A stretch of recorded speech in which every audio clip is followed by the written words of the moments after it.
Hi, this is Mr. West, and today we're doing a special request video. This was requested by Isaiah Lawrence, which is a Khan Academy on solve for a side and right triangles. Thanks, Isaiah, for the request, and if you have a request yourself, make sure to leave a comment on a video specifying what content you need help with, and I'll get started on it right away. So today we're doing some trigonometry, and this is solving for different sides in a right triangle. This one is ABC. And we need to know a couple things about this triangle. So you can see that I have my trigonometric identities already established here. The other thing I need to do is first always identify your angle. And I highlighted a little too much there, but here's our angle that it's giving us, okay? We always have to start there because everything's in reference to that angle. So what do I do after I find my reference angle is label all the sides. The hypotenuse is always going to be the same. That's going to be the side opposite this 90-degree angle. So the hypotenuse does not touch that angle at all. It's always opposite from it, like that. And the second thing is I need to label the opposite side and the adjacent side. So the opposite side, let's change my color, is always the side not touching that reference angle. So the reference angle right here again. Okay, in this case it's angle B. And then the last side is the adjacent side. The adjacent side and the hypotenuse always form that reference angle. So here's the adjacent side and the hypotenuse forming that angle. Now, so I have my sides labeled. Now identify which of these three, sine, cosine, or tangent, am I going to use for this identity to set up the proportion that we're looking for, the ratio, the equation, okay? So sine is opposite over hypotenuse. We don't have the hypotenuse, so we know we're not going to be using sine, and we know we're not going to be using cosine. So now we just need to make sure that we're going to be using tangent. And we see that we have the opposite. Well, we don't have the opposite side, but we're looking for the opposite side, and we have the adjacent side, so tangent is going to be our guy. How do we set it up now? Well, we know tangent is the ratio we're using. This is theta. That's our angle. Okay, in this case, it's 25 degrees. And it's going to be equal to opposite. I'm just essentially rewriting this identity. Our opposite side, that's question mark. Don't use question mark. Go ahead and like use X or Y or something like that. So I'm going to say X over, oops, let me change my marker, over 5. That's my adjacent side, okay, right here. That's it. That's the primary thing you need to do for this. If you can set this up, then you're like 90% of the way there, okay? Now, what I like to do is I always like to put this over 1, so I have fractions on both sides. I have a fraction on the left side and a fraction over the right side. This makes it easier when I have a variable in the denominator because I have the same approach no matter what. I'm going to cross multiply these numbers. That's how you solve for proportion, is cross multiply. So now I have x times 1 on the left side, or the right side, doesn't matter, but I'm going to do on the left side, x times 1 is just x. And then tangent of 25 times 5. So this is where I need a calculator. If you don't have one, you'll need to get one. And thank God this one has batteries. So I'm going to just type in tangent 25, and I need to make sure I'm in degree mode. So right now I'm noticing that I got a negative number. So that's because I was in radian mode.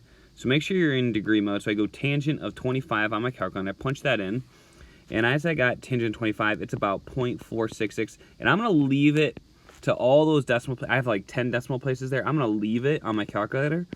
And then I'm just going to multiply that by 5. Okay? Graphing calculators are the best way to go. But use whatever you have.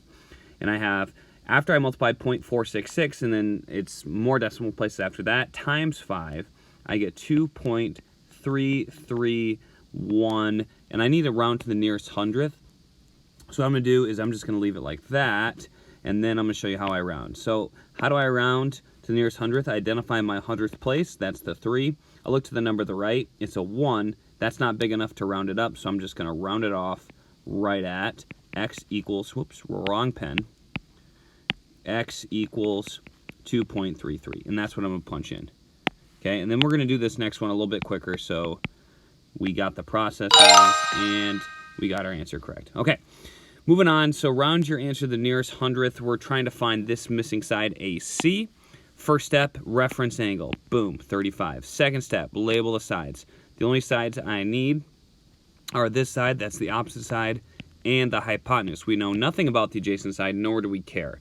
Which of the three trigonometric identities use opposite and hypotenuse? Well, that would be sine. So sine of our missing angle, okay, is going to be equal to opposite over hypotenuse, okay?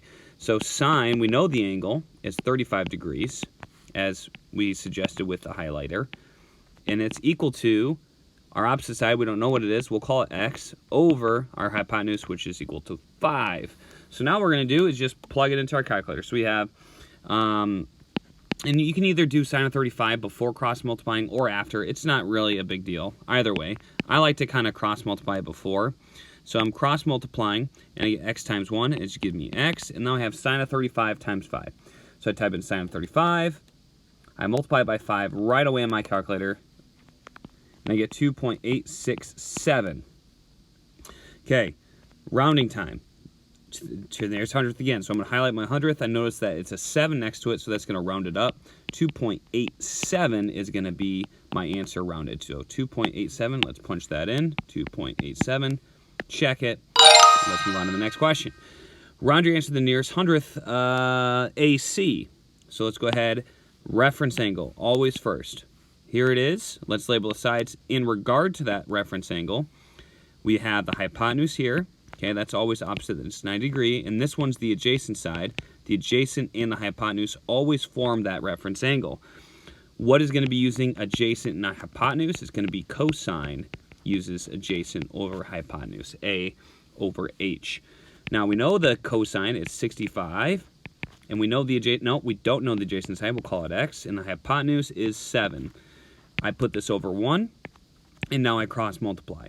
Okay, again, I like to put it over 1 just so I have a fraction on both sides so I can cross multiply in case there is a variable in the denominator.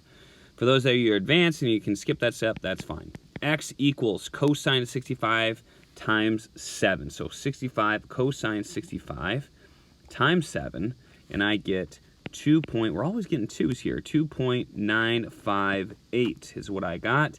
Here's my hundredth place because we're going to round it. To the right of it is a number bigger than 5, 5 or bigger. So I go 2.96 for my answer. All these answers are surprisingly similar. 2.96, check it. Moving on to the next one. Okay, we'll try to go the fastest here for this one. Reference angle, 40, okay? Then we have hypotenuse that we're looking for. Perfect. I'm glad we're getting an example like this, and that's the adjacent side. So we're going to be saying the cosine of 40 degrees, notice how I kind of skipped the identity step, you don't have to do that every time, equals 5 over the hypotenuse. Now, this is why it's important.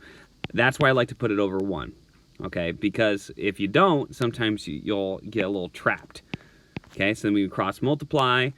Same procedure each time, makes it a little bit easier, more consistent, and it's going to be easier to remember. Okay, so now we have x times cosine of 40 equals 5. Okay, so it's a little bit different now.